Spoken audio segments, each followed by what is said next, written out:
Welcome. In this video, I'll show you how to use Google Cloud Natural Language API. All right, so first up, we'll have to enable Cloud Natural Language. How do we do that? In here, just log into your Cloud account. Now go ahead and go to the top. Okay, now look for Cloud Natural Language. Okay, wait for it to load. As you can see here, we have Cloud Natural Language API. Just click on it, wait for it to load. And once it loads, just click on Enable. Before you click on Enable, we have the pricing in here. You can just go ahead and check it out. Hit on Enable. Wait for it to load. Okay.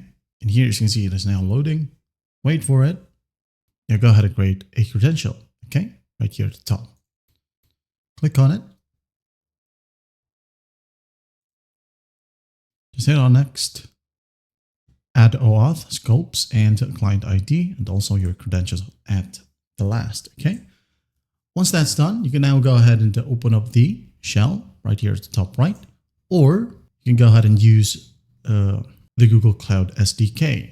All right, now if you don't have the Google Cloud SDK, we do have a separate video for that with a step-by-step guide on how to install the Google Cloud SDK. Okay, I'm going to show you.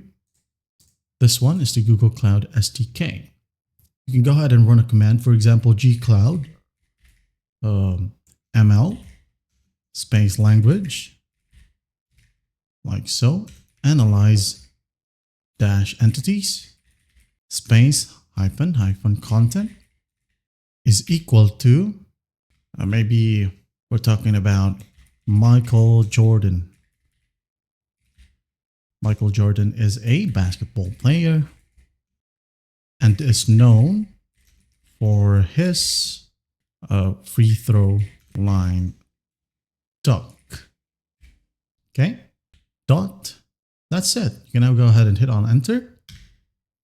Wait for it to load. And once it loads, as you can see here, we have the entity, mentions, text, type, which is proper, content is Michael Jordan. We have a link right here that directly sends us to Wikipedia, who is Michael Jordan. Metadata and the salience right here. This basically means the confidence level of Google Cloud, specifically the conversion of Cloud Natural Language. All right, as you can see here, it's 0.7. Type, person, content. Another one is basketball player, which is proper. Wikipedia as well. And that's basically how you use it. Google Cloud Natural Language API. Well, I hope this video helps, and I'll see you in the next one.